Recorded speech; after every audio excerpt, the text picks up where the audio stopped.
ಓಂ ಶಾಂತಿ. ಮುರುಳಿಯ ದಿನಾಂಕ 15/12/2024. ಪ್ರಾತಃ ಮುರುಳಿ ಅವ್ಯಕ್ತ ಬಾಪ್ದಾದ ಮಧುಬನ. ರಿವೈಸ್ ಮುರುಳಿ 28/2/2003. ತಂದೆ ತಿಳಿಸುತ್ತಾರೆ, ಸೇವೆಯ ಜೊತೆ ಈಗ ಸಂಪನ್ನರಾಗುವ ಪ್ಲಾನ್ ಮಾಡಿ ಕರ್ಮಾತೀತರಾಗುವ ಗುಂಗಿನಲ್ಲಿ ಇರಿ. ಇಂದು ಶಿವ ತಂದೆ ತನ್ನ ಸಾಲಿಗ್ರಾಮ ಮಕ್ಕಳ ಜೊತೆ ತನ್ನ ಮತ್ತು ಮಕ್ಕಳ ಅವತರಣೆಯ ಜಯಂತಿಯನ್ನು ಆಚರಿಸಲು ಬಂದಿದ್ದಾರೆ. ಈ ಅವತರಣೆಯ ಜಯಂತಿ ಎಷ್ಟು ಅದ್ಭುತವಾಗಿದೆ. ತಂದೆ ಮಕ್ಕಳಿಗೆ ಮತ್ತು ಮಕ್ಕಳು ತಂದೆಗೆ ಪದಮ ಬಾರಿ ಶುಭಾಶಯಗಳನ್ನ ಕೊಡುತ್ತಿದ್ದೀರಾ. 4 ಕಡೆ ಮಕ್ಕಳು ಖುಷಿಯಲ್ಲಿ ನೃತ್ಯ ಮಾಡುತ್ತಿದ್ದೀರಾ. ವಾಹ ಬಾಬಾ ವಾಹ, ನಾವು ಸಾಲಿಗ್ರಾಮ ಆತ್ಮರು ವಾಹ್ ವಾಹನ ಹಾಡು ಹಾಡುತ್ತಿದ್ದೀರಾ. ಈ ನಿಮ್ಮ ಜನ್ಮದಿನದ ಸ್ಮಾರಕವನ್ನು ದ್ವಾಪರ ಯುಗದಿಂದ ಇಲ್ಲಿಯವರೆಗೆ ಭಕ್ತರು ಸಹ ಆಚರಣೆ ಮಾಡುತ್ತಲೇ ಬಂದಿದ್ದಾರೆ. ಭಕ್ತರು ಸಹ ಭಾವನೆಯಲ್ಲಿ ಕಡಿಮೆ ಇಲ್ಲ, ಆದರೆ ಭಕ್ತರಾಗಿದ್ದಾರೆ, ಮಕ್ಕಳಲ್ಲ. ಅವರು ಪ್ರತಿ ವರ್ಷ ಆಚರಿಸುತ್ತಾರೆ ಮತ್ತು ನೀವು ಪೂರ್ತಿ ಕಲ್ಪದಲ್ಲಿ ಒಂದೇ ಬಾರಿ ಅವತರಣೆಯ ಮಹತ್ವವನ್ನು ಆಚರಿಸುತ್ತೀರಾ. ಅವರು ಪ್ರತಿ ವರ್ಷ ವ್ರತ ಮಾಡುತ್ತಾರೆ, ವ್ರತ ಇಡುತ್ತಾರೆ ಮತ್ತು ವ್ರತ ತೆಗೆದುಕೊಳ್ಳುತ್ತಾರೆ. ತಾವು ಒಂದೇ ಬಾರಿ ವ್ರತವನ್ನು ತೆಗೆದುಕೊಳ್ಳುತ್ತೀರಾ. ನಿಮ್ಮದು ಅದು ಅವರು ಕಾಪಿ ಮಾಡಿದ್ದಾರೆ. ಆದರೆ ನಿಮ್ಮ ಮಹತ್ವ ಅವರ ಸ್ಮಾರಕದ ಮಹತ್ವದಲ್ಲಿ ಅಂತರವಿದೆ. ಅವರು ಸಹ ಪವಿತ್ರತೆಯ ವ್ರತ ತೆಗೆದುಕೊಳ್ಳುತ್ತಾರೆ, ಆದರೆ ಪ್ರತಿ ವರ್ಷ ವ್ರತ ತೆಗೆದುಕೊಳ್ಳುತ್ತಾರೆ ಒಂದು ದಿನಕ್ಕಾಗಿ. ನೀವೆಲ್ಲರೂ ಜನ್ಮ ತೆಗೆದುಕೊಳ್ಳುತ್ತೀರಾ, ಒಂದೇ ಬಾರಿ ಪವಿತ್ರತೆಯ ವ್ರತವನ್ನ ತೆಗೆದುಕೊಳ್ತೀರಲ್ವಾ. ಈಶ್ವರಿಯ ಜನ್ಮ ಪಡೆಯುತ್ತಿದ್ದ ಹಾಗೆಯೇ ಪವಿತ್ರತೆಯ ವ್ರತ ತಗೊಂಡಿದ್ದೀರಾ ಅಲ್ವಾ? ಅಥವಾ ಪವಿತ್ರತೆಯ ವ್ರತ ತಗೋಬೇಕಾ? ತಗೊಂಡಿದ್ದೀರಾ? ಒಂದು ಬಾರಿ ತಗೊಂಡಿದ್ದೀರಾ? ಪ್ರತಿ ವರ್ಷ ತಗೊಳ್ತೀರಾ? ಹೇಗೆ? ಎಲ್ಲರೂ ತಗೊಂಡಿದ್ದೀರಾ? ಕೇವಲ ಬ್ರಹ್ಮಚರ್ಯ ಅಷ್ಟೇ ಅಲ್ಲ, ಸಂಪೂರ್ಣ ಪವಿತ್ರತೆಯ ವ್ರತ ತೆಗೆದುಕೊಂಡಿದ್ದೀರಾ.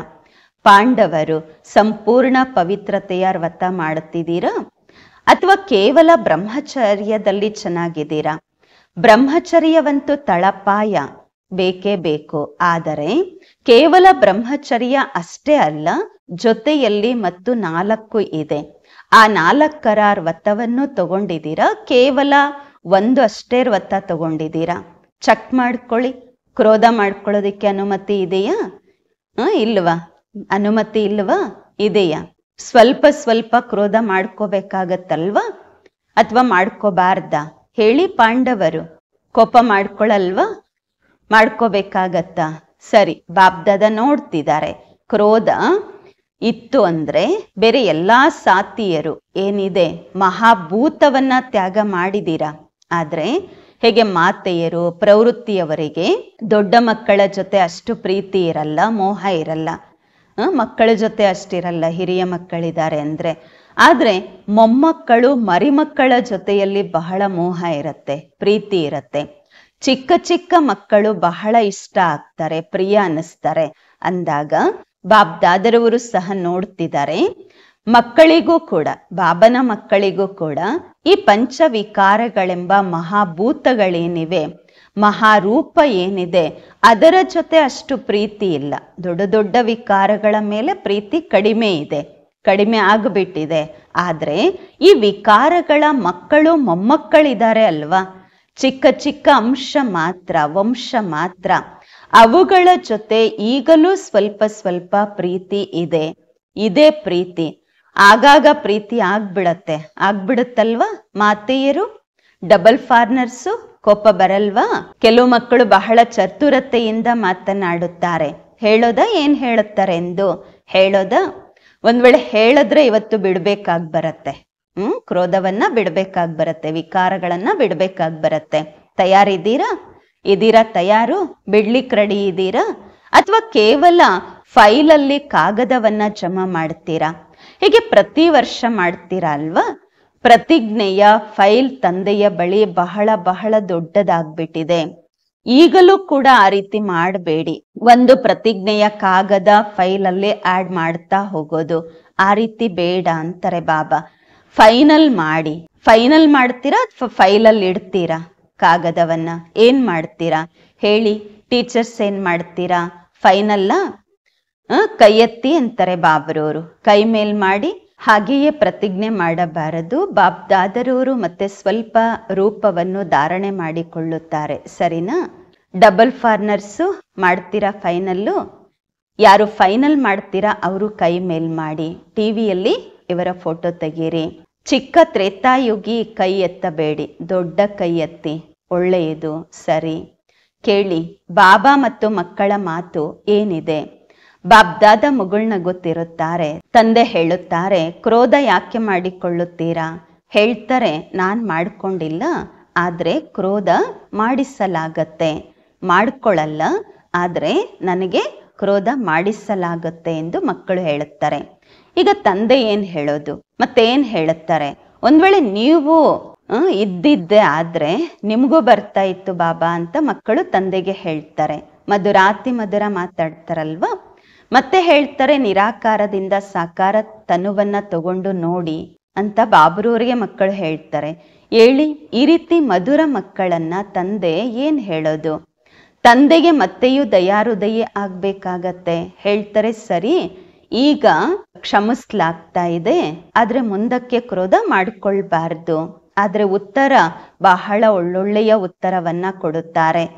ಅಂದಾಗ ಪವಿತ್ರತೆ ತಾವು ಬ್ರಾಹ್ಮಣರ ಎಲ್ಲದಕ್ಕಿಂತ ದೊಡ್ಡದಕ್ಕಿಂತ ದೊಡ್ಡ ಶೃಂಗಾರವಾಗಿದೆ. ಆದ್ದರಿಂದ ನಿಮ್ಮ ಚಿತ್ರಗಳಿಗೆ ಎಷ್ಟು ಶೃಂಗಾರ ಮಾಡಲಾಗತ್ತೆ. ಈ ಪವಿತ್ರತೆಯ ಸ್ಮಾರಕ ಶೃಂಗಾರವಾಗಿದೆ. ಪವಿತ್ರತೆ ಸಂಪೂರ್ಣ ಪವಿತ್ರತೆ, ಕೆಲಸ ನಡೆಸುವಂತಹ ಪವಿತ್ರತೆ ಅಲ್ಲ. ಸಂಪೂರ್ಣ ಪವಿತ್ರತೆ ತಾವು ಬ್ರಾಹ್ಮಣರ ಎಲ್ಲದಕ್ಕಿಂತ ದೊಡ್ಡದಕ್ಕಿಂತ ದೊಡ್ಡ ಪ್ರಾಪರ್ಟಿ ಆಗಿದೆ, ರಾಯಲ್ಟಿ ಆಗಿದೆ, ಪರ್ಸನಾಲಿಟಿ ಆಗಿದೆ, ಆಸ್ತಿಯಾಗಿದೆ, ಘನತೆಯಾಗಿದೆ, ವ್ಯಕ್ತಿತ್ವವಾಗಿದೆ. ಆದ್ದರಿಂದ ಭಕ್ತರು ಸಹ ಒಂದು ದಿನ ಪವಿತ್ರತೆಯ ವ್ರತ ಮಾಡುತ್ತಾರೆ. ಅವರು ನಿಮ್ಮನ್ನು ಅನುಸರಿಸುತ್ತಾರೆ. ಎರಡನೆಯ ವ್ರತ ತೆಗೆದುಕೊಳ್ಳುತ್ತಾರೆ, ತಿನ್ನೋದು ಕುಡಿಯುವುದರ ವ್ರತ. ತಿನ್ನೋದು ಕುಡಿಯುವುದರ ವ್ರತವೂ ಸಹ ಅವಶ್ಯಕವಾಗಿರುತ್ತೆ. ಯಾಕೆ? ತಾವು ಬ್ರಾಹ್ಮಣರು ಸಹ ತಿನ್ನುವ ಕುಡಿಯುವ ವ್ರತ ಪಕ್ಕ ಮಾಡ್ಕೊಂಡಿದ್ದೀರಾ ಅಲ್ವಾ? ಮಧುಬನಕ್ಕೆ ಬರುವಂತಹ ಸಮಯದಲ್ಲಿ ಫಾರಂ ತುಂಬಿಸ್ತೀರಾ? ಎಲ್ಲರ ಕೈಯಿಂದ ತುಂಬಿಸ್ಕೊಳ್ಳಾಗತ್ತೆ. ಈ ಫಾರಮ್ ತುಂಬಿಸ್ತೀರಲ್ವಾ? ತಿನ್ನೋದು ಕುಡಿಯೋದು ಶುದ್ಧವಿದೆಯಾ? ತುಂಬಿಸ್ತೀರಾ ಅಲ್ವಾ? ತಿನ್ನೋದು ಕುಡಿಯುವುದರ ವ್ರತ ಪಕ್ಕ ಇದೆಯಾ? ಊಟ ತಿಂಡಿಯ ವ್ರತ ಪಕ್ಕ ಇದೆಯಾ? ಪಕ್ಕ ಇದೆಯಾ? ಆಗಾಗ ಕಚ್ಚಾ ಆಗತ್ತಾ? ಡಬಲ್ ವಿದೇಶಿಯರು ಡಬಲ್ ಪಕ್ಕ ಇದೆ ಅಲ್ವಾ? ಡಬಲ್ ವಿದೇಶಿಯರ ಡಬಲ್ ಪಕ್ಕ ಇದೆಯಾ? ಅಥವಾ ಆಗಾಗ ಸುಸ್ತಾಗ್ಬಿಡ್ತೀರಾ? ಹೇಳ್ತೀರಾ, ಸರಿ ಇವತ್ತು ಸ್ವಲ್ಪ ತಿಂದು ಬಿಡ್ತೀವಿ ಬಿಡಿ ಎಂದು ಸ್ವಲ್ಪ ಡೀಲ ಮಾಡ್ಕೊಳ್ತೀರಾ? ಇಲ್ಲ, ತಿಂಡಿ ತಿನ್ನೋದು ಕುಡಿಯೋದು ಪಕ್ಕ ಇದೆಯಾ? ಅದಕ್ಕೆ ಭಕ್ತರು ಸಹ ಊಟ ತಿಂಡಿಯ ಪಕ್ಕ ಪಥ್ಯ ಮಾಡ್ತಾರೆ ಒಂದು ದಿನಕ್ಕಾಗಿ. ಇನ್ನು ಮೂರನೆಯ ವ್ರತ ಜಾಗರಣೆ. ರಾತ್ರಿ ಎಲ್ಲ ಎದ್ದಿರ್ತಾರೆ ಅಲ್ವಾ? ತಾವು ಬ್ರಾಹ್ಮಣರು ಸಹ ಅಜ್ಞಾನದ ನಿದ್ದೆಯಿಂದ ಜಾಗೃತರಾಗಿರುವ ವ್ರತ ತಗೊಂಡಿದ್ದೀರಾ? ಅಥವಾ ಮಧ್ಯ ಮಧ್ಯದಲ್ಲಿ ಅಜ್ಞಾನದ ನಿದ್ದೆ ಮಾಡ್ಬಿಡ್ತೀರಾ? ಬರಲ್ಲ ಅಲ್ವಾ ಮಧ್ಯ ಮಧ್ಯದಲ್ಲಿ ಅಜ್ಞಾನದ ನಿದ್ದೆ. ಭಕ್ತರು ನಿಮ್ಮನ್ನು ಅನುಸರಿಸ್ತಾ ಇದ್ದಾರೆ ಅಂದಾಗ ನೀವು ಪಕ್ಕಾ ಇದ್ದೀರಾ, ಆಗ್ಲೇ ಅವರು ಕಾಪಿ ಮಾಡ್ಲಿಕ್ಕಾಗತ್ತೆ ಅಲ್ವಾ? ಅಥವಾ ಆಗಾಗ ಅಜ್ಞಾನ ಬಲಹೀನತೆ ಬಂದ್ಬಿಡತ್ತ? ಎಂದಿಗೂ ಸಹ ಅಜ್ಞಾನ ಅಂದ್ರೆ ಅರ್ಥ ಬಲಹೀನತೆ, ಸೋಮಾರಿತನ, ಆಲಸ್ಯದ ನಿದ್ದೆ ಬರಬಾರದು. ಅಥವಾ ಸ್ವಲ್ಪ ಸ್ವಲ್ಪ ತೂಕಡಿಕೆ ಬಂದ್ರೆ ಪರವಾಗಿಲ್ವಾ? ತೂಕಡಿಕೆ ಬರತ್ತಾ? ಆಕಳಿಸ್ತೀರಾ? ತೂಕಡಿಸ್ತೀರಾ? ಹಾಗೇನೆ ಅಮೃತ ವೇಳೆಯಲ್ಲಿಯೂ ಕೂಡ ಕೆಲವು ಮಕ್ಕಳು ತೂಕಡಿಸ್ತಿರ್ತಾರೆ.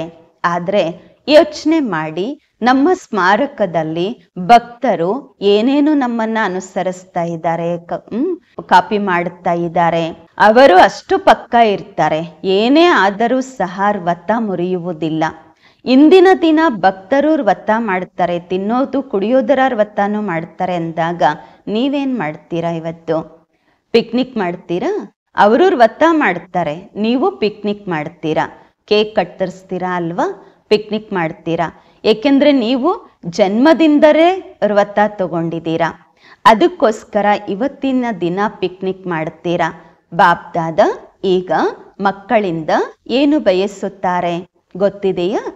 ಸಂಕಲ್ಪ ಬಹಳ ಚೆನ್ನಾಗಿ ಮಾಡುತ್ತೀರಾ, ಅಷ್ಟು ಒಳ್ಳೆಯ ಸಂಕಲ್ಪ ಮಾಡುತ್ತೀರಾ, ಅದನ್ನು ಕೇಳಿ ಕೇಳಿಯೇ ಖುಷಿ ಆಗತ್ತೆ. ಸಂಕಲ್ಪ ಮಾಡ್ತೀರಾ, ಆದರೆ ನಂತರ ಏನಾಗತ್ತೆ? ಸಂಕಲ್ಪ ಬಲಹೀನ ಏಕೆ ಆಗತ್ತೆ? ಯಾವಾಗ ಬಯಸ್ತೀರಾ? ಏಕೆಂದ್ರೆ ತಂದೆಯ ಜೊತೆ ಪ್ರೀತಿ ಬಹಳ ಇದೆ, ತಂದೆನೂ ಸಹ ತಿಳ್ಕೊಂಡಿದ್ದಾರೆ. ಬಾಬರವರ ಜೊತೆ ಎಲ್ಲಾ ಮಕ್ಕಳಿಗೆ ಹೃದಯದ ಪ್ರೀತಿ ಇದೆ, ಮತ್ತು ಪ್ರೀತಿಯಲ್ಲಿ ಎಲ್ಲರೂ ಕೈ ಎತ್ತುತ್ತೀರಾ ಅಲ್ವಾ? 100% ಕೈ ಎತ್ತುತ್ತೀರಾ ಅಲ್ವಾ? 100% ನಮಗೆ ಬಾಬನ್ ಜೊತೆ ಪ್ರೀತಿ ಇದೆ ಅಂತ. ಆದ್ರೆ 100%ಗಿಂತಲೂ ಜಾಸ್ತಿ ಪ್ರೀತಿ ಇದೆ ಅಂತ ಹೇಳ್ತೀರಾ. ಮತ್ತೆ ಬಾಬರವರು ಕೂಡ ಒಪ್ಪಿಕೊಳ್ತಾರೆ, ಪ್ರೀತಿಯಲ್ಲಿ ಎಲ್ಲರೂ ಪಾಸ್ ಆಗಿದ್ದೀರಾ. ಆದ್ರೆ ಏನು? ಆದ್ರೆ ಇದಿದೆಯೇ ಇಲ್ವಾ? ಆದರೆ ಅನ್ನುವಂತಹ ಶಬ್ದ ಬರುತ್ತಲ್ವಾ, ಅಥವಾ ಬರಲ್ವಾ? ಪಾಂಡವರು ಮಧ್ಯದಲ್ಲಿ ಆದ್ರೆ ಅಂತ ಬರುತ್ತಾ? ಆದ್ರೆ ಬಂದ್ಬಿಡತ್ತಲ್ವಾ? ನಾ ಮಾಡಲ್ಲ ತಾನೆ, ಆಗಲ್ಲ ಅಂತ ಹೇಳಲ್ಲ ತಾನೆ, ಇಲ್ಲ ಅಂತ ಹೇಳಲ್ಲ ಅಲ್ವಾ? ಹಾ ಅಲ್ವಾ? ಬಾಬ್ದಾದ ಮೆಜಾರಿಟಿ ಮಕ್ಕಳ ಒಂದು ಮಾತನ್ನ ನೋಟ್ ಮಾಡ್ಕೊಂಡಿದ್ದಾರೆ. ಪ್ರತಿಜ್ಞೆ ಬಲಹೀನ ಆಗಲು ಕಾರಣ, ಒಂದೇ ಶಬ್ದ. ಯೋಚಿಸಿ, ಆ ಶಬ್ದ ಏನಾಗಿದೆ? ಟೀಚರ್ಸು ಹೇಳಿ, ಆ ಒಂದು ಶಬ್ದ ಯಾವುದು? ಪಾಂಡವರು ಹೇಳಿ, ಅಣ್ಣಂದಿರು ಹೇಳಿ, ಆ ಒಂದು ಶಬ್ದ ಯಾವುದು? ನೆನಪು ಬರ್ತಾ ಇದೆ ಅಲ್ವಾ? ಬಂತಲ್ವಾ ನೆನಪು? ಆ ಒಂದು ಶಬ್ದವಾಗಿದೆ ನಾನು. ಅಭಿಮಾನದ ರೂಪದಲ್ಲಿಯೂ ಕೂಡ ನಾನು ಎಂಬ ಶಬ್ದ ಬರುತ್ತೆ, ಮತ್ತು ಬಲಹೀನ ಮಾಡುವುದರಲ್ಲಿಯೂ ಕೂಡ ಈ ನಾನು ಎಂಬುದು ಬರುತ್ತೆ. ನಾನೇನ್ ಹೇಳ್ತೀನಿ, ನಾನೇನ್ ಮಾಡ್ತೀನಿ, ನಾನೇನ್ ಯೋಚಿಸ್ತೀನಿ, ಅದೇ ಸರಿ, ಅದೇ ಆಗಬೇಕು. ಈ ಅಭಿಮಾನದ ನಾನು, ಯಾವಾಗ ಈ ನಾನು ಎಂಬುದು ಪೂರ್ಣ ಆಗಲ್ಲ, ಮತ್ತೆ ದಿಲ್ ಶಿಕ್ಕಿಸ್ಬಿಡ್ತೀರಾ. ನಾನ್ ಮಾಡ್ಲಿಕ್ಕೆ ಸಾಧ್ಯ ಇಲ್ಲ, ನಾನ್ ನಡಿಲಿಕ್ಕೆ ಸಾಧ್ಯ ಇಲ್ಲ, ಬಹಳ ಕಷ್ಟ ಇದೆ ಅಂತ ಹೇಳುತ್ತೀರಾ. ಒಂದು ದೇಹಾಭಿಮಾನದ ನಾನು ಬದಲಾಗ್ಬಿಡತ್ತೆ, ನಾನು ಅಂತ ಬಂದ್ಬಿಡತ್ತೆ. ಅದನ್ನ ಪರಿವರ್ತನೆ ಮಾಡ್ಕೊಳ್ಳಿ. ಸ್ವಮಾನದ ನೆನಪಾಗ್ಬೇಕು. ಮತ್ತೆ ನಾನು ದೇಹಾಭಿಮಾನದಲ್ಲಿಯೂ ಸಹ ತರತ್ತೆ, ಮತ್ತು ದಿಲ್ ಶಿಕಸ್ತು ಮಾಡತ್ತೆ. ನಾನು ದಿಲ್ ಖುಷು ಮಾಡಿಸತ್ತೆ. ಅಭಿಮಾನದ ಗುರುತನ್ನು ಸಹ ತಿಳ್ಕೊಂಡಿದ್ದೀರಾ ಅಲ್ವಾ? ಏನೊಂದು ಎಂದಿಗೂ ಯಾವುದರಲ್ಲಿಯೂ ಕೂಡ ಒಂದು ವೇಳೆ ದೇಹಾಭಿಮಾನದ ಅಭಿಮಾನ ಅಂಶ ಮಾತ್ರವೂ ಸಹ ಇತ್ತು ಅಂದ್ರೆ ಅದರ ಗುರುತೇನು? ಅವರು ತಮ್ಮ ಅಪಮಾನವನ್ನು ಸಹನೆ ಮಾಡುವುದಿಲ್ಲ. ಅಭಿಮಾನ ಅಪಮಾನವನ್ನು ಸಹನೆ ಮಾಡಲು ಬಿಡುವುದಿಲ್ಲ. ಕಿಂಚಿತ್ತು ಯಾರಾದರೂ ಏನಾದರೂ ಹೇಳಿದ್ರೆ ಇದು ಸರಿ ಇಲ್ಲ, ಸ್ವಲ್ಪ ನಿರ್ಮಾಣರಾಗಿ ಅಂತ ಹೇಳಿದ್ರೆ ಅವ್ರಿಗೆ ಅಪಮಾನ ಅನ್ಸತ್ತೆ. ಇದು ಕೂಡ ದೇಹಾಭಿಮಾನದ ಗುರುತಾಗಿದೆ. ಬಾಬ್ದಾದ ವತನದಲ್ಲಿ ಮುಗುಳ್ನಗುತ್ತಿದ್ದರು. ಈ ಮಕ್ಕಳು ಶಿವರಾತ್ರಿಯಲ್ಲಿ ಅಲ್ಲೂ ಇಲ್ಲೂ ಭಾಷಣ ಮಾಡ್ತಾರೆ ಅಲ್ವಾ? ಈಗ ಬಹಳ ಭಾಷಣ ಮಾಡ್ತಿದ್ದೀರಾ ಅಲ್ವಾ? ಅದರಲ್ಲಿ ಹೇಳ್ತೀರಾ, ಬಾಬ್ದಾದರವರ ಪಾಯಿಂಟ್ಸ್ ನೆನಪು ಬರುತ್ತೆ ಅಂದಾಗ ಅದರಲ್ಲಿ ಹೇಳ್ತೀರಾ, ಶಿವರಾತ್ರಿಯಲ್ಲಿ ಕುರಿಯನ್ನ ಬಲಿ ಕೊಡ್ತಾರೆ. ಆ ಬಲಿಯಲ್ಲಿ ಮೇ ಅನ್ನತ್ತಲ್ವಾ? ಕುರಿ ಏನ್ ಮಾಡುತ್ತೆ? ಮೇ ಅನ್ನತ್ತೆ ಅಲ್ವಾ? ಹಾಗೆಯೇ ಶಿವರಾತ್ರಿಯಲ್ಲಿ ಈ ಮೇ ನಾನು ಎಂಬುದನ್ನ ಬಲಿ ಕೊಡಿ. ಬಾಬ್ದಾದ ಕೇಳಿ ಕೇಳಿ ಮುಗುಳ್ನಗ್ತಾ ಇರ್ತಾರೆ. ಭಾಷಣದಲ್ಲಿ ನಾನು ಎಂಬುದನ್ನ ಬಲಿ ಕೊಡಿ ಅಂತ ಏನ್ ಮಕ್ಕಳು ಭಾಷಣ ಮಾಡ್ತಾರೆ ಅದನ್ನ ನೋಡಿ ಕೇಳಿ ಬಾಬ್ರೂರು ನಗ್ತಾರಂತೆ. ಈ ನಾನು ಎಂಬುದನ್ನ ನೀವು ಸಹ ಬಲಿ ಕೊಡಿ. ಬಾಬಾ ಹೇಳ್ತಾರೆ, ಯಾರು ಭಾಷಣ ಮಾಡ್ತೀರಾ ಶಿವರಾತ್ರಿಯಲ್ಲಿ ಹೇಳುತ್ತೀರಾ, ನೀವು ಸಹ ಬಲಿ ಕೊಡಿ. ಸರೆಂಡರ್ ಮಾಡಿದ್ದೀರಾ? ಮಾಡಬಹುದಾ? ಪಾಂಡವರು ಮಾಡಬಹುದಾ? ಅಣ್ಣಂದಿರು ಮಾಡ್ತೀರಾ? ಡಬಲ್ ಫಾರ್ನರ್ಸು ಇದನ್ನ ಬಲಿಹಾರಿ ಮಾಡ್ತೀರಾ? ಪೂರ್ತಿ ಸರೆಂಡರ ಅಥವಾ ಬರೀ ಸರೆಂಡರ? ಫುಲ್ ಸರೆಂಡರ? ಇವತ್ತು ಬಾಬ್ದಾದ ಜೆಂಡಾದ ಬಗ್ಗೆ ಅದೇ ರೀತಿ ಪ್ರತಿಜ್ಞೆ ಮಾಡಿಸೋದಿಲ್ಲ. ಅಂದ್ರೆ ಪ್ರತಿ ಸಲ ಏನು ಲೌಕಿಕದವ್ರಿಗೆ ಮಾಡಿಸ್ಲಾಗತ್ತೆ ಆ ರೀತಿ ಪ್ರತಿಜ್ಞೆ ಮಾಡಿಸೋದಿಲ್ಲ. ಇವತ್ತು ಪ್ರತಿಜ್ಞೆ ಮಾಡಿ ಮತ್ತು ಫೈಲಲ್ಲಿ ಕಾಗದವನ್ನ ಜಮಾ ಮಾಡಬೇಕಾಗತ್ತೆ ಅಲ್ವಾ? ಆ ರೀತಿ ಪ್ರತಿಜ್ಞೆ ಮಾಡಿಸೋದಿಲ್ಲ. ಏನ್ ಯೋಚಿಸ್ತಿದ್ದೀರಾ? ದಾದಿಯರು ಇವತ್ತು ಕೂಡ ಆ ರೀತಿ ಪ್ರತಿಜ್ಞೆ ಮಾಡಿಸ್ತೀರಾ? ಫೈನಲ್ ಮಾಡ್ತೀರಾ ಅಥವಾ ಫೈಲಲ್ಲಿ ಜಮಾ ಮಾಡ್ತೀರಾ ಹೇಳಿ? ಫೈನಲ್ ಮಾಡ್ತೀರಾ? ಧೈರ್ಯ ಇದೆಯಾ ಧೈರ್ಯ, ಸಾಹಸ ಇದೆಯಾ? ಕೇಳೋದ್ರಲ್ಲಿ ಮಗ್ನರಾಗ್ಬಿಟ್ಟಿದ್ದೀರಾ, ಕೈ ಎತ್ತುತ್ತಾ ಇಲ್ಲ. ನಾಳೆ ಏನಾದರೂ ಆಗ್ಬಿಟ್ರೆ? ಇಲ್ಲ ಅಲ್ವಾ? ನಾಳೆ ಮಾಯೆ ಚಕ್ಕರ್ ಹಾಕ್ಲಿಕ್ಕೆ ಬರುತ್ತೆ. ಮಾಯೆ ನಿಮ್ಮ ಜೊತೆ ಬಹಳ ಪ್ರೀತಿ ಇಟ್ಕೊಂಡಿದೆ. ಮಾಯೆಗೂ ಸಹ ನಿಮ್ಮ ಜೊತೆ ಪ್ರೀತಿ ಇದೆ. ಏಕೆಂದರೆ ಈ ಕಾಲದಲ್ಲಿ ಎಲ್ಲರೂ ಧೂಮ್ ಧಾಮ್ ಆಗಿ ಸೇವೆಯ ಪ್ಲಾನ್ಸ್ ಮಾಡ್ತಾ ಇದ್ದೀರಾ ಅಲ್ವಾ? ಯಾವಾಗ ಸೇವೆ ಜೋರ್ ಶೋರಾಗಿ ಮಾಡ್ತಿದ್ದೀರಾ ಅಂದಾಗ, ಸೇವೆ ಜೋರ್ ಶೋರಾಗಿ ಮಾಡೋದು ಅಂದರೆ ಅರ್ಥ ಸಂಪೂರ್ಣ ಸಮಾಪ್ತಿಯ ಸಮಯವನ್ನು ಸಮೀಪ ತರುವುದು. ಈ ರೀತಿ ತಿಳಿದುಕೊಳ್ಳಬೇಡಿ ಕೇವಲ ಭಾಷಣ ಮಾಡಿ ಬಂದ್ವಿ ಅಂತ. ಆದರೆ ಸಮಯವನ್ನು ಸಮೀಪ ತರುತ್ತಿದ್ದೀರಾ, ಸೇವೆ ಚೆನ್ನಾಗಿ ಮಾಡುತ್ತಿದ್ದೀರಾ. ಬಾಪ್ದಾದ ಖುಷಿಯಾಗಿದ್ದಾರೆ. ಆದರೆ ಬಾಪ್ದಾದ ನೋಡುತ್ತಾರೆ ಸಮಯ ಸಮೀಪ ಬರುತ್ತಿದೆ. ತರ್ತಿದ್ದೀರಾ ಅಲ್ವಾ ತಾವು? ಹಾಗೇನೆ 1,00,000 2 ಲಕ್ಷ ಒಟ್ಟುಗೂಡ್ಸಲ್ಲ ಅಲ್ವಾ?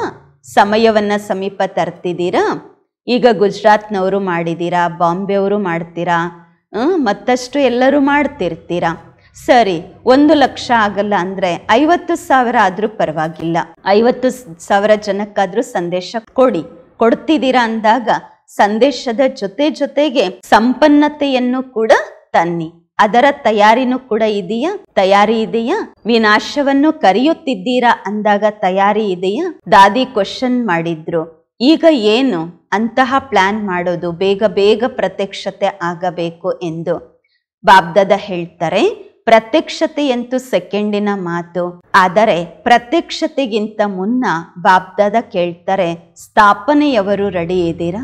ಸ್ವರ್ಗದಲ್ಲಿ ಬರುವಂತಹ ಆತ್ಮರು ರೆಡಿ ಇದ್ದೀರಾ? ಪರದೆ ತೆಗಿಯೋದ? ಕೆಲವರು ಕಿವಿಯ ಶೃಂಗಾರ ಮಾಡ್ಕೊಳ್ತಾ ಇರೋದು, ಇನ್ ಕೆಲವರು ಮುಖದ ಶೃಂಗಾರ ಮಾಡ್ಕೊಳ್ತಾ ಇರೋದು, ಆ ರೀತಿ ಇಲ್ಲ ತಾನೆ? ತಯಾರಿ ಇದ್ದೀರಾ? ಆಗ್ಬಿಡತ್ತೆ. ಯಾವಾಗ? ಡೇಟ್ ಹೇಳಿ. ಯಾವಾಗ ರೆಡಿ ಆಗ್ಬಿಡ್ತೀರಾ? ಡೇಟ್ ಹೇಳಿ. ಈಗ ಈ ಡೇಟ್ ಈಗ ಫಿಕ್ಸ್ ಮಾಡ್ತೀರಾ ಅಲ್ವಾ? ಈ ಮಾಸದಲ್ಲಿ ಈ ಸಂದೇಶ ಕೊಡಬೇಕು, ಇಷ್ಟು ಜನಕ್ಕೆ ಸಂದೇಶ ಕೊಡಬೇಕು. ಹಾಗೇನೆ ಎಲ್ಲರೂ ಎವರಡಿ ಇದ್ದೀರಾ? ಕಡಿಮೆಗಿಂತ ಕಡಿಮೆ 16,000 ಅಂತೂ ಎವರಡಿ ಇರ್ಬೇಕಲ್ವಾ? 9 ಲಕ್ಷ ಬಿಡಿ, ಅದನ್ನ ಬಿಟ್ಟು ಬಿಡಿ, 16,000 ರೆಡಿ ಇದೀರಾ ರೆಡಿ? ಚಪ್ಪಾಳೆ ಹೊಡೀರಿ. ಹಾಗೇನೆ ಹಾ ಅಂತ ಮಾಡಬಾರ್ದು, ಸುಮ್ನೆ ಹಾಗೆ ಚಪ್ಪಾಳೆ ಹೊಡಿಬಾರ್ದು. ಎವರಡಿ ಆಗ್ಬಿಡಿ. ಬಾಬ್ದಾದ ಟಚ್ ಮಾಡಿಸ್ತಾರೆ, ಚಪ್ಪಾಳೆ ಹೊಡಿಸ್ತಾರೆ. ಪ್ರಕೃತಿ ತನ್ನ ಕೆಲಸ ಶುರು ಮಾಡತ್ತೆ, ಸೈನ್ಸ್ನವರು ತಮ್ಮ ಕೆಲಸ ಶುರು ಮಾಡುತ್ತಾರೆ. ಏನ್ ನಿಧಾನ ಇದೆ? ಎಲ್ಲ ರೆಡಿ. 16,000 ನೀವು ರೆಡಿ ಇದೀರಾ ರೆಡಿ? ವಿನಾಶ ಆಗ್ಲಿಕ್ಕೆಲ್ಲ ತಯಾರಿ ಇದೆ. ಆದ್ರೆ ಸತ್ಯುಗದಲ್ಲಿ ಬರುವಂತಹ ಆತ್ಮರು ತಾವು ರೆಡಿ ಇದ್ದೀರಾ? ಅದಕ್ಕೆ ದಾದಿಯರು ಹೇಳಿದ್ರು, ಬಾಬಾ ನಿಮ್ಗೆ ಗೊತ್ತಿದೆ ನಮ್ಗಿಂತ ಜಾಸ್ತಿ ಎಂದು. ಬಾಬಾ ಹೇಳ್ತಾರೆ, ಈ ಉತ್ತರ ಬಿಡಿಸ್ಕೊಳ್ಳುವಂಥದ್ದು. 16,000 ಆತ್ಮಗಳ ರಿಪೋರ್ಟ್ ಬರಬೇಕು. ಎವರಡಿ ಇದ್ದೀವಿ? ಸಂಪೂರ್ಣ ಪವಿತ್ರತೆಯಿಂದ ಸಂಪನ್ನರಾಗ್ಬಿಡ್ತೀವಿ, ಆಗ್ಬಿಟ್ಟಿದ್ದೀವಿ. ಈ ರಿಪೋರ್ಟ್ ಬೇಕು ಬಾಬರವರೆಗೆ. ಬಾಬ್ದಾದರವರು ಚಪ್ಪಾಳೆ ಹೊಡಿಸುವುದರಲ್ಲಿ ನಿಧಾನ ಆಗೋದಿಲ್ಲ. ನೀವು ಡೇಟ್ ಹೇಳಿ. ಅದಕ್ಕೆ ದಾದಿಯರು ಕೇಳಿದ್ರು, ಬಾಬಾ ನೀವೇ ಡೇಟ್ ಕೊಡಿ ಎಂದು. ಎಲ್ಲರನ್ನ ಕೇಳಿ ಅಂತಾರೆ ಬಾಬರವರು. ನೋಡಿ, ಆಗ್ಲೇಬೇಕು. ಆದ್ರೆ ಏನ್ ಹೇಳಲಾಗಿದೆ, ಈ ಒಂದು ನಾನು ಎಂಬ ಶಬ್ದದ ಸಂಪೂರ್ಣ ಪರಿವರ್ತನೆ. ಆಗ ತಂದೆಯ ಜೊತೆಯಲ್ಲಿ ಹೊರಡ್ತೀರಾ, ಇಲ್ಲಾಂದ್ರೆ ಹಿಂದೆ ಹೋಗ್ಬೇಕಾಗತ್ತೆ. ಬಾಬ್ದಾದರವರು ಆದ್ದರಿಂದಲೇ ಈಗ ಗೇಟ್ ಇನ್ನು ಓಪನ್ ಮಾಡುತ್ತಾ ಇಲ್ಲ, ಏಕೆಂದ್ರೆ ಜೊತೆಯಲ್ಲಿ ಹೋಗಬೇಕು. ಬ್ರಹ್ಮ ತಂದೆ ಎಲ್ಲಾ ಮಕ್ಕಳನ್ನ ಕೇಳ್ತಿದ್ದಾರೆ, ಗೇಟ್ ಓಪನ್ ಮಾಡುವ ಡೇಟ್ ಹೇಳಿ. ಗೇಟ್ ಓಪನ್ ಮಾಡಬೇಕಲ್ವಾ, ಹೋಗ್ಬೇಕಲ್ವಾ ಎಲ್ಲರೂ ಜೊತೆಗೆ. ಇವತ್ತು ಆಚರಣೆ ಮಾಡುವುದು ಎಂದರೆ ಅರ್ಥ ತಯಾರಾಗುವುದು. ಕೇವಲ ಕೇಕ್ ಕಟ್ ಮಾಡಬೇಡಿ, ಆದರೆ ನನ್ನದು ಎಂಬುದನ್ನು ಸಮಾಪ್ತಿ ಮಾಡಬೇಕು. ಯೋಚಿಸ್ತಿದ್ದೀರಾ ಅಥವಾ ಯೋಚಿಸ್ಬಿಟ್ಟಿದ್ದೀರಾ? ಏಕೆಂದರೆ ಬಾಬ್ದಾದರವರ ಬಳಿ ಅಮೃತ ವೇಳೆ ಎಲ್ಲರದು ಬಹಳ ವೆರೈಟಿ ಸಂಕಲ್ಪಗಳು ತಲುಪಿವೆ ಅಂದಾಗ ಪರಸ್ಪರದಲ್ಲಿ ಸಲಹೆ ತೆಗೆದುಕೊಳ್ಳಬೇಕು ಮತ್ತು ತಂದೆಗೆ ಡೇಟ್ ಹೇಳಬೇಕು. ಎಲ್ಲಿಯವರೆಗೆ ಡೇಟ್ ನಿಗದಿ ಮಾಡುವುದಿಲ್ಲ ಅಲ್ವಾ, ಅಲ್ಲಿಯವರೆಗೆ ಯಾವುದೇ ಕಾರ್ಯ ಆಗುವುದಿಲ್ಲ. ಮೊದಲು ಪರಸ್ಪರದಲ್ಲಿ ಮಹಾರಥಿಗಳು ಡೇಟ್ ಫಿಕ್ಸ್ ಮಾಡಿ, ನಂತರ ಎಲ್ಲರೂ ಫಾಲೋ ಮಾಡುತ್ತಾರೆ. ಫಾಲೋ ಮಾಡುವಂತಹವರು ತಯಾರಿದ್ದಾರೆ. ಮತ್ತೆ ತಮ್ಮ ಸಾಹಸದಿಂದ ಮತ್ತಷ್ಟು ಬಲ ಸಿಗುವುದು. ಹೇಗೆ ನೋಡಿ, ಈಗ ಉಮಂಗ ಉತ್ಸಾಹ ಕೊಡಿಸಿದೀರಾ ಅಂದ್ರೆ ತಯಾರಾಗ್ಬಿಟ್ರಲ್ವಾ? ಹಾಗೆಯೇ ಸಂಪನ್ನರಾಗುವ ಪ್ಲಾನ್ ಮಾಡಿ ಅದೇ ಗುಂಗಿನಲ್ಲಿ ಇರಿ. ಕರ್ಮಾತೀತರು ಆಗಲೇಬೇಕು. ಏನೇ ಆಗಲಿ ನಾವು ಕರ್ಮಾತೀತ ಆಗಲೇಬೇಕು, ಮಾಡಲೇಬೇಕು, ಆಗಲೇಬೇಕು, ತಯಾರು ಆಗಲೇಬೇಕು.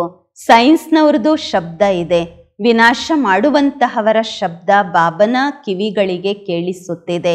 ಅವರು ಸಹ ಹೇಳುತ್ತಾರೆ, ಯಾಕೆ ನಿಂತಿರೋದು, ಯಾಕೆ ನಿಂತಿರೋದು ಇನ್ನು ಎಂದು. ಅಡ್ವಾನ್ಸ್ ಪಾರ್ಟಿಯವರು ಕೇಳ್ತಿದ್ದಾರೆ, ಡೇಟ್ ಫಿಕ್ಸ್ ಮಾಡಿ, ಡೇಟ್ ಫಿಕ್ಸ್ ಮಾಡಿ. ಬ್ರಹ್ಮ ತಂದೆಯೂ ಸಹ ಹೇಳ್ತಾರೆ ಡೇಟ್ ಫಿಕ್ಸ್ ಮಾಡಿ. ಅಂದಾಗ ಮೀಟಿಂಗ್ ಮಾಡಿ. ಬಾಬ್ದಾದರವರಿಗೆ ಈಗ ಅಷ್ಟೊಂದು ದುಃಖ ನೋಡಲಿಕ್ಕೆ ಇಷ್ಟ ಆಗ್ತಿಲ್ಲ, ಮಕ್ಕಳ ದುಃಖ ನೋಡಲು ಇಷ್ಟ ಆಗ್ತಾ ಇಲ್ಲ. ಮೊದಲು ತಾವು ಶಕ್ತಿಯರು, ದೇವರೂಪ ಪಾಂಡವರಿಗೆ ದಯೆ ಬರಬೇಕು. ಎಷ್ಟು ಕರೆಯುತ್ತಿದ್ದಾರೆ ಎಲ್ಲರೂ. ಈಗ ಆ ಶಬ್ದ ಕರೆಯುವುದು ನಿಮ್ಮ ಕಿವಿಗಳಿಗೆ ಕೇಳಿಸ್ಬೇಕಾಗಿದೆ. ಸಮಯದ ಕರೆಯ ಪ್ರೋಗ್ರಾಮ್ ಮಾಡ್ತೀರಾ ಅಲ್ವಾ? ಈಗ ಭಕ್ತರ ಕರೆಯನ್ನ ಕೇಳಿ, ದುಃಖಿಗಳ ಕರೆಯನ್ನ ಕೇಳಿ.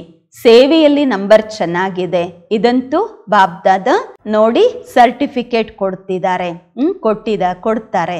ಉಮಂಗ ಉತ್ಸಾಹ ಚೆನ್ನಾಗಿದೆ. ಗುಜರಾತ್ನವರು ನಂಬರ್ 1 ಪಡ್ಕೊಂಡಿದ್ದೀರಾ. ನಂಬರ್ 1 ಆಗಿ ಶುಭಾಶಯಗಳು. ಈಗ ಸ್ವಲ್ಪ ಸ್ವಲ್ಪ ಕರೆಯನ್ನ ಕೇಳಿ, ಚೆನ್ನಾಗಿರತ್ತೆ. ಪಾಪ ಬಹಳ ಕರೀತಾ ಇದ್ದಾರೆ, ದುಃಖಿ ಅಶಾಂತಿ ಆತ್ಮಗಳು ಹೃದಯದಿಂದ ಕರೀತಾ ಇದ್ದಾರೆ, ತಡವರಿಸುತ್ತಿದ್ದಾರೆ.